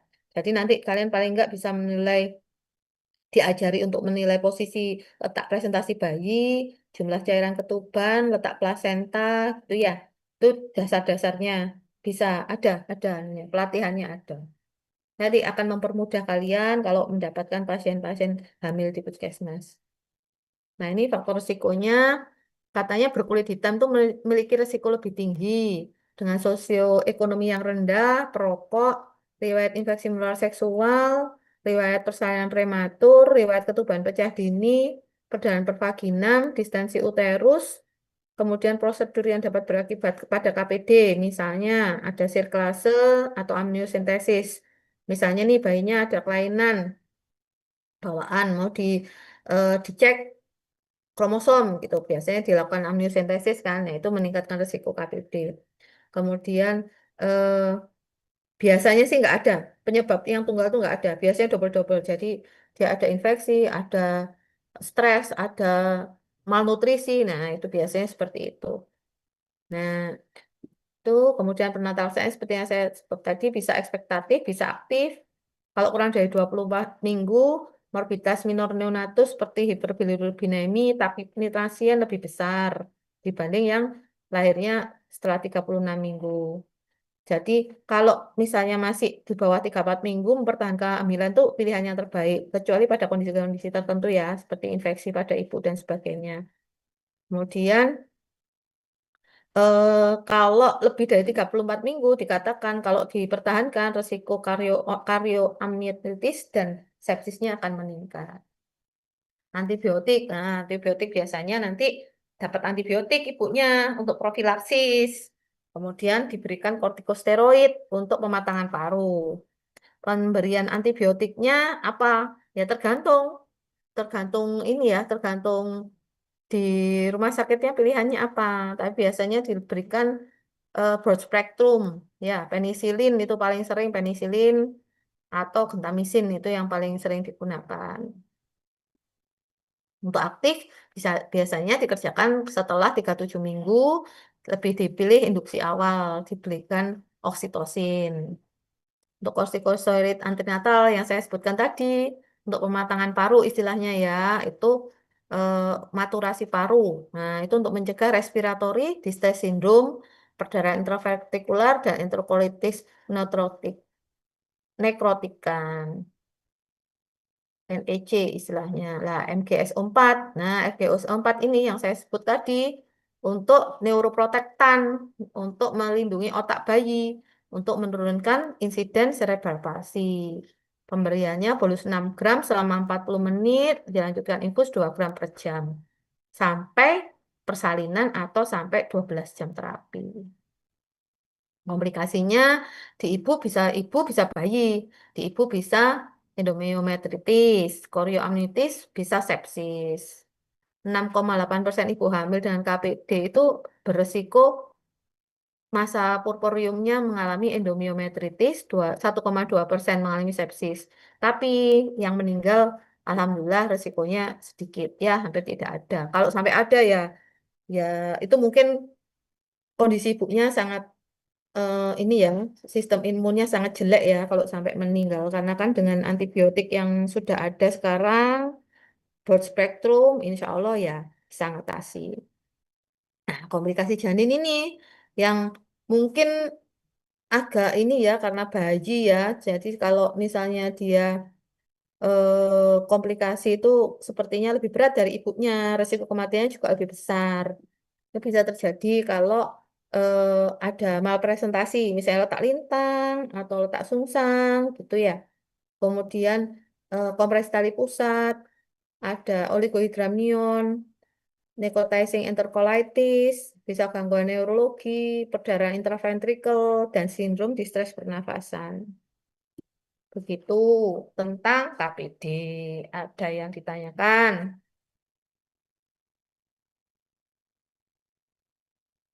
Mungkin masih belum ada. Izin bertanya dokter. Iya, gimana? Oke, izin tanya dokter tadi Mm-mm. kan yang ada komplikasi itu kalau KPD-nya itu terlalu cepat itu bisa ada komplikasinya ke oligohidramnion. Nah, Mm-mm. pertanyaan saya itu kalau misalkan ibu hamil Mm-mm. kemudian kondisinya itu adalah uh, polihidramnion gitu dokter. Nah, kalau Mm-mm. uh, kan itu volumenya banyak untuk apa? Mm-mm. Cairan ketubannya itu. Bebannya, Itu heeh. bisa ngaruh ke resiko infeksinya nggak dokter? Tetap. Jadi kalau risiko infeksinya baik polihidramnion atau enggak, itu tetap begitu selaput ketubannya robek, itu berarti ada hubungan antara antara kehamilan dengan dunia luar. Jadi walaupun cairan tubannya cukup apa enggak, itu nggak ngaruh. Tapi begitu dia robek, otomatis dia ada hubungan dengan dunia luar, alias yang paling dekat ya serviks vagina. Di mana serviks vagina itu kan penuh dengan kebun binatang ya. Bakteri, kuman, virus, segala macam ada di situ. Jadi tetap aja nggak tergantung jumlah cairan ketubannya. Itu asal ada robekan, itu pasti resiko infeksi pasti meningkat. Makanya harus ditata laksana. Kalau misalnya dia awalnya polihidramnion gitu, gimana dok? Keluar cairan ketubannya banyak, tapi kok tapi di USG ya masih ada, masih banyak. Ya nggak apa-apa, tetap nggak apa-apa. Dia ketubannya banyak pun nggak masalah. Tapi ketika itu memang sudah terbukti robek, terbukti ada ketubannya keluar, itu pasti resikonya akan meningkat. Jadi nggak ngaruh. Apakah yang polihidramnion itu lebih baik dibandingnya oligohidramnion dari segi infeksinya loh ya, dari segi apa itu namanya, potensi terinfeksi itu sama, tetap memiliki yang sama, potensi yang sama, kemungkinan yang sama, risiko yang sama. Cuma kan ada faktor lain ya. Kalau daya tahan tubuh ibunya baik, nutrisinya baik, mungkin ibu itu bisa mengatasi infeksinya, jadi tidak berlanjut ke komplikasi yang lain, kayak endometritis, sepsis gitu ya. Tapi kalau ada kondisi ibu-ibu yang misalnya nih, ibunya malnutrisi, ada anemia, intake makanannya nggak ada kuat, dia underweight, ada penyakit TB, misalnya kan sekarang TB 98% ya, orang Indonesia kena TB ya atau penyakit menular seksual sebelumnya. Nah, itu pasti nanti outcome-nya akan lebih buruk dibanding dengan ibu yang daya tahannya bagus. Gitu. Gimana? Cukup menjawab? Sudah menjawab dokter, terima kasih dokter. Oke, sama-sama. Ya, kita lanjut ya. Kita lanjut ke antepartum bleeding. Nah, kalau antepartum bleeding ini perdarahan trimester 3 biasanya 23 ya. Itu biasanya bisa terjadi karena kelainan letak plasenta atau ada permasalahan di plasenta. Yang pertama solusio plasenta. Nah, solusio plasenta ini biasanya bukan masalah letak, tapi dia ada perdarahan di dalam plasenta. Terjadinya setengah sampai 1% dari 200 kelahiran. Kemudian dia akan meningkat risikonya pada wanita yang paritasnya tinggi, yang multipara. Itu akan meningkat. Nah, biasa ini terjadinya. Jadi ada robekan di an- antara selaput ini, selaput ketubannya, ya korionnya. Nah, ini terjadi robekan di plasenta sampai selaput ini korionnya. Ini kenapa kok bisa terjadi kayak gitu, gitu kan? Bisa karena ibunya misalnya tekanan darah tinggi. Nah, kalian harus waspada pada ibu-ibu yang sekiranya pembuluh darahnya itu nggak bagus ya kualitasnya, ibu kencing manis, ibu hipertensi, itu risiko solusio plasenta akan meningkat. Atau trauma. Misalnya nih, ibu kebentur, ibu jatuh atau apa yang menyebabkan terjadinya benturan pada perut. Nah, itu bisa jadi terjadi solusio plasenta. Paling sering pada kondisi yang tadi kita omongin preeklamsi. Nah, salah satu komplikasinya solusio plasenta. Itu biasanya nanti ada pendarahan ke serviks. Nah, perdarahannya beda dengan antepartum bleeding yang karena plasenta previa misalnya itu beda. Biasanya warnanya lebih hitam. Tuh. Manifestasi klinisnya kalau masih tahap awal perdarahannya sedikit biasanya tidak terlalu banyak ya. Tapi kalau separasi plasentanya banyak, terus kemudian separasinya itu sampai total di atas 50% ya bisa bahaya. Pendarahannya banyak, terus bisa menyebabkan kematian janin juga. Gitu ya. Kemudian jika terlambat mengenali, nah ini yang bahaya. Terlambat mengenali itu bisa menyebabkan kematian ibu dengan janin. Biasanya disertai dengan konsumtif koagulopati pada pendarahan yang tersembunyi. Misalnya gitu. Penyebabnya ini tadi yang saya sebutkan, preeklamsia, ada gangguan invasi trofoblast, kemudian inflamasi atau infeksi juga bisa, atau trauma, misalnya tabrakan, jatuh, itu bisa. Atau sekarang yang sering kekerasan KDRT. Nah, itu juga bisa. Jadi pas ibunya hamil terus dapat KDRT gitu ya, itu risiko kena solusio plasenta juga meningkat. Jadi kalau misalnya ada ibu hamil dengan KDRT yang dibawa ke UGD, salah satu yang harus diwaspadai adalah evaluasi USG untuk memastikan bahwa kondisi plasentanya baik-baik aja, nggak ada risiko solusio plasenta. Nah, diagnosanya biasanya abdominal pain. Jadi perutnya nyeri hebat. Ini yang membedakan dengan antepartum bleeding yang plasenta previa. Karena kalau plasenta previa itu pendarahan tanpa disertai dengan nyeri abdomen. Nah, kalau ini ada. Terus rahimnya itu kuaku, perutnya kaku banget kayak papan gitu. Karena yaitu darahnya kan tersembunyi ya antara plasenta dengan uterus ya. Nah, itu menyebabkan perutnya kaku. Kemudian kadang-kadang nggak ada pendarahan di bawah, kadang-kadang nggak ada pendarahan dari serviks tuh nggak ada, tapi perutnya kuaku itu bisa aja. Ya, itu malah bahaya, bisa menyebabkan kematian pada janinnya. Tuh. Bisa juga ada pendarahan banyak, bisa. Terus harus dilihat biasanya, walaupun nggak ada pendarahan yang keluar, tapi kalau ibunya shock, hipovolemik gitu, ya itu harus waspada. Komplikasinya ini pada ibunya bisa terjadi di IC, shock, bisa harus menyebabkan dia harus transfusi, bahkan histerektomi, gagal ginjal, dan kematian. Kalau untuk bayinya bisa menyebabkan eh, gangguan ya, dia bisa kematian pada bayi. Kalau misalnya solusio plasentanya itu kecil, terus tidak bergejala, itu bisa menyebabkan gangguan pertumbuhannya dan bisa menyebabkan kematian. Outcome-nya neonatus bisa mati, bisa preterm atau pertumbuhan terhambat.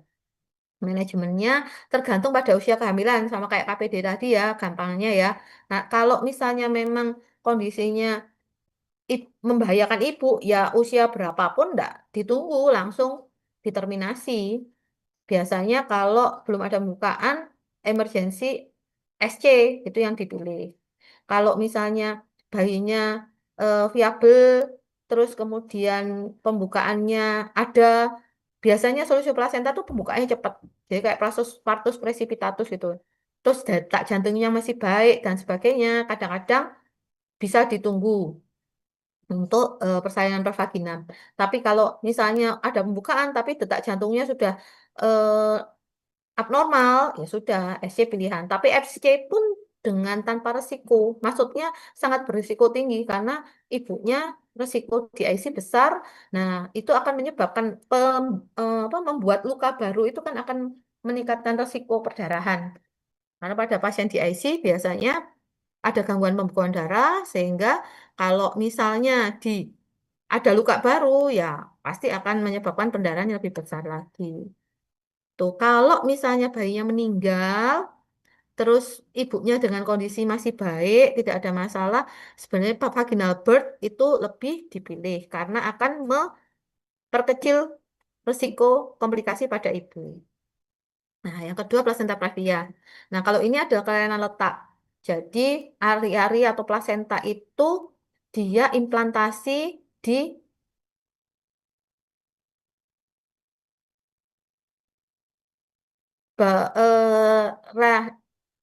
segmen bawah rahim. Nah, kadang-kadang bisa mendekati ini, mendekati ostium cervical internal, kadang-kadang mepet ya, bisa letak rendah, bisa nutup total atau nutup sebagian.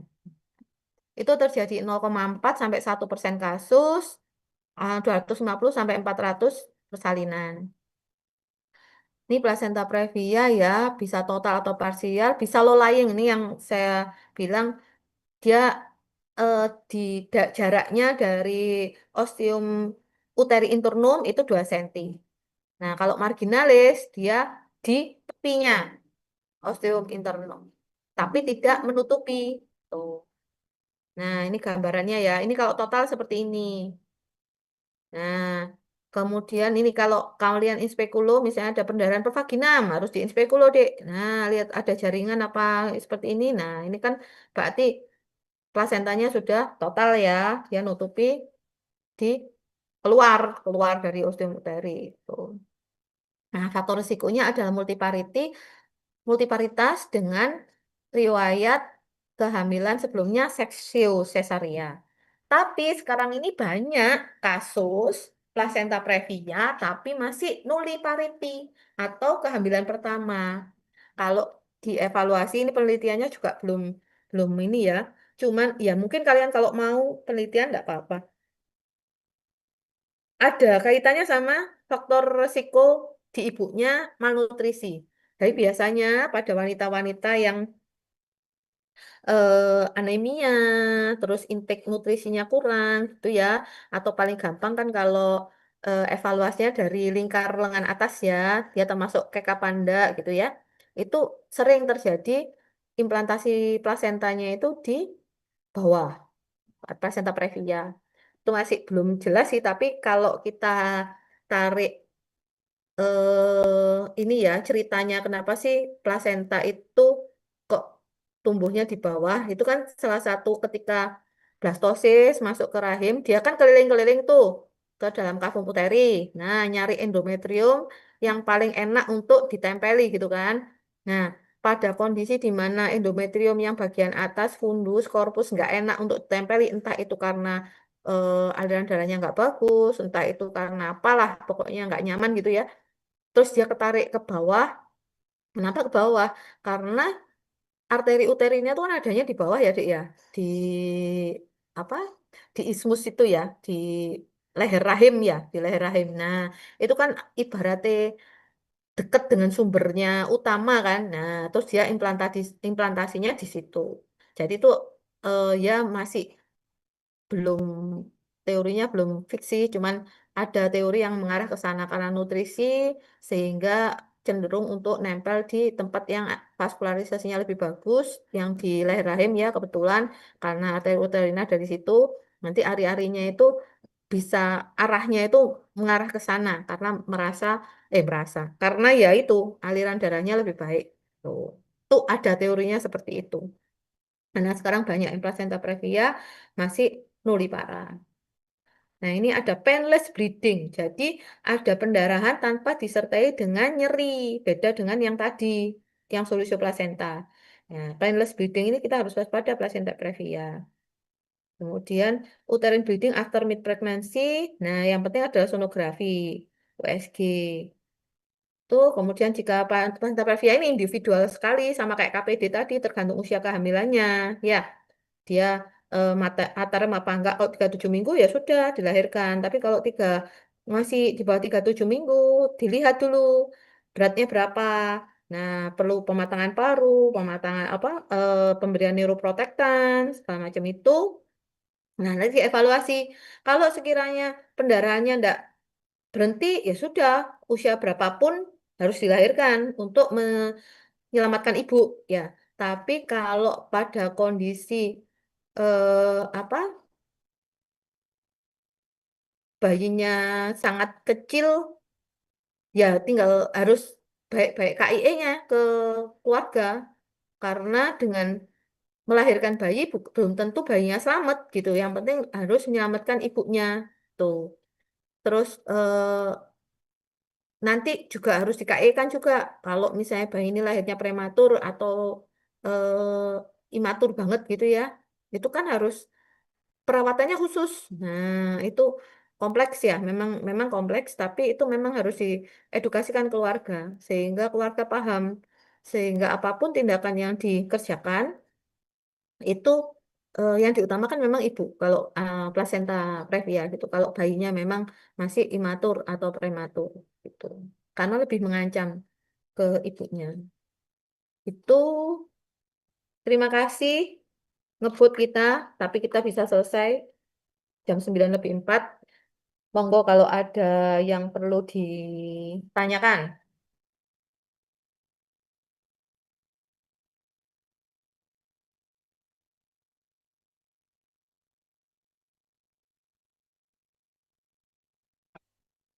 Mungkin masih belum, dokter.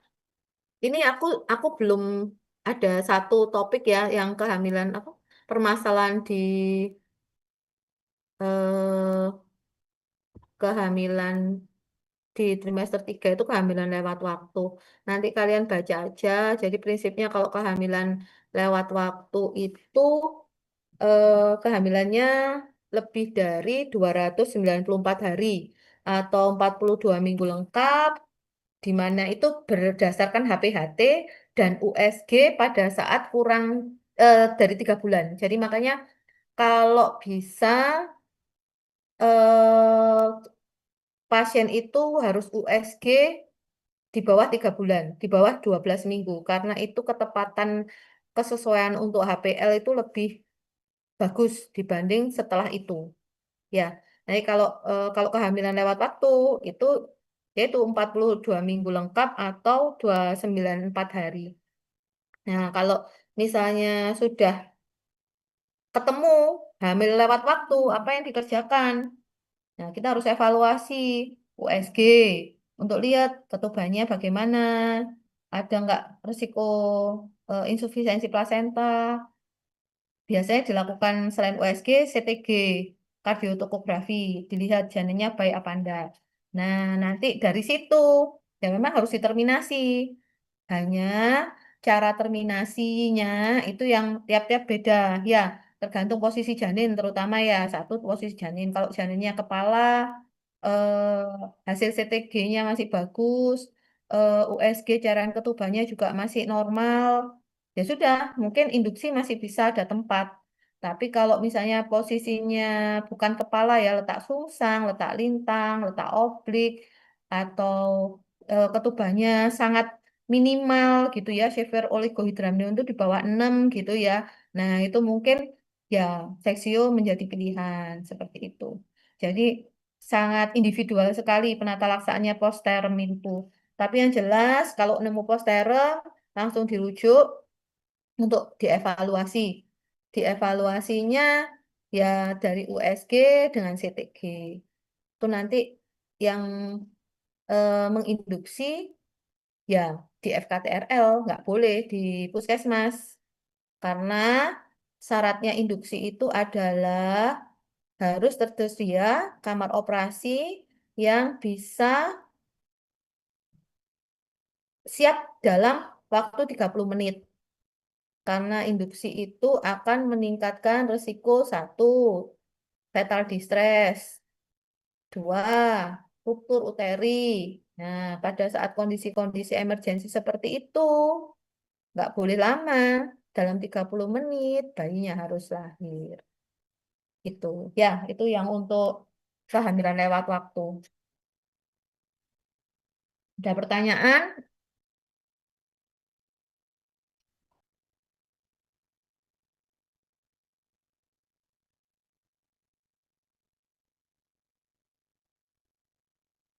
Mungkin masih belum, dokter.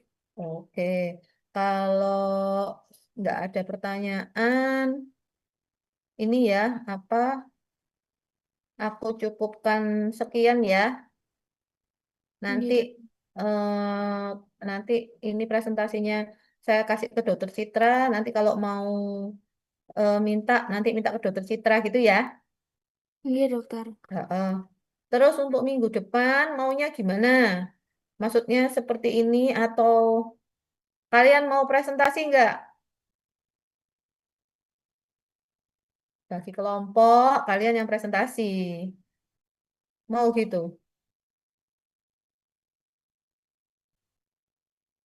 Biar nggak ngantuk sambil latihan. Gimana? Mau tak? Yang minggu depan itu kita topiknya, bentar,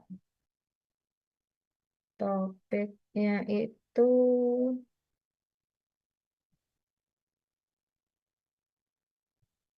topiknya kan endokrinologi reproduksi dan infertilitas wanita, masalah persalinan kala 1, kala 2, dan persalinan kala 3 dan kala 4. Ya, ya wes gitu aja wes dibagi kelompoknya. Terus nanti yang minggu ketiga kan ada 2 topik lagi. Penyakit infeksi dan non-infeksi ginekologi, ovarium, tuba, uterus, kemudian penyakit infeksi dan non-infeksi ginekologi, serviks, vulva, vagina, dan perineum. Ya kan? Wes kalian bikin aja ya. Pokoknya template-nya itu definisi, etiologi, faktor predisposisi, patofisiologi, manifestasi klinik, pemeriksaan penunjang, diagnosis, komplikasi, penata laksanaan. Tuh nanti biar kalian nggak ngantuk. Kayak aku yang cerita ngantuk kalian. Mana malam minggu ini. Wis salah pengen melaku-melaku. Ya toh? Gimana? Mau gitu ya? Nah, kalau semisal didiskusikan terlebih dahulu, Iya, bagaimana? heeh, nggak apa-apa. Kalian diskusikan lagi sama teman-teman. Kalau kalian siap, nanti kalian bilang Dokter Citra. Nanti biar Dokter Citra nyampaikan ke saya. Ya, Oke, baik, Dokter. heeh, iya. Terus untuk kelompoknya Mm-mm, itu semisal nanti jadi terserah mm-mm. dari kita atau Iya, bagaimana nih, Dokter? kalian aja yang ngatur. Kalian yang ngatur. Jadi intinya itu dari kalian untuk kalian gitu loh. Kalian yang belajar presentasi, presentasi sudah biasa. Tapi belajar eh, mengatur pola pikirnya kalian. Ya, ngatur pola pikirnya kalian biar aku juga ngerti gitu loh. Kan ini udah tak kasih contoh. Ya, udah tak kasih contoh. Nah, sekiranya nanti kalian bikin presentasinya itu seperti itu. Jadi pertama definisi atau etiologi. Tuh. Kemudian eh, bisa patogenesisnya. Kenapa terjadi itu? Ya. Terus misalnya kalau yang infertil gitu ya, eh, apa aja klasifikasinya, penyebabnya, terus manifestasi klinisnya apa,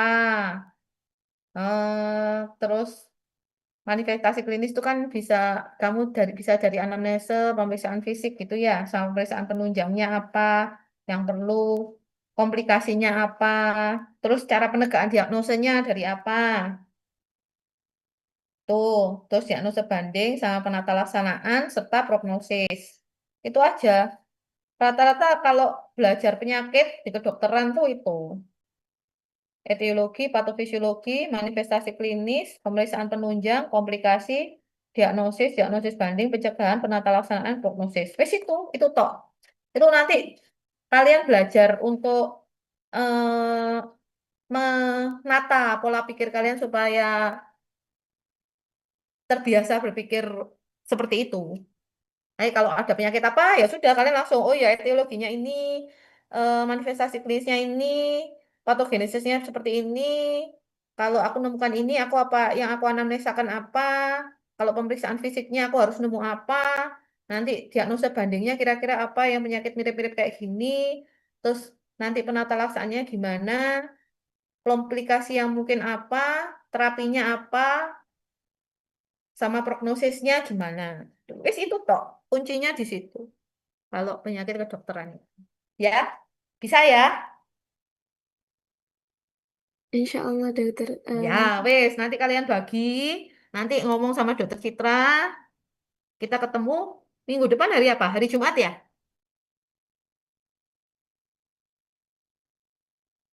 Iya, hari Jumat ya, tanggal 8. 8 itu apa? Oh, sorry, sorry. Sabtu ya, Sabtu ya. Enggak dokter. Ya, wis. Ya, wis. Gitu ya. Udah? Enggak dokter. Oke, boleh ditutup deh moderatornya. Baik, sebelum ditutup kuliah pada pagi hari ini, alangkah baiknya membaca kafaratul majlis. Subhanakallahumma wa bihamdika asyhadu an la ilaha illa anta astaghfiruka wa atubu ilaik.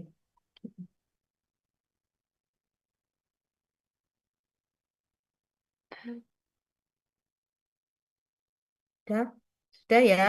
Terima kasih atas perhatiannya pagi ini. Semoga yang saya sampaikan bisa membawa manfaat.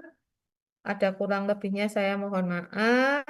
Insya Allah nanti kita ketemu minggu depan lagi. Ya, saya izin live ya. Terima kasih Ya dokter, dokter. terima kasih dokter. Nah, sama-sama. Assalamualaikum. Waalaikumsalam warahmatullahi wabarakatuh.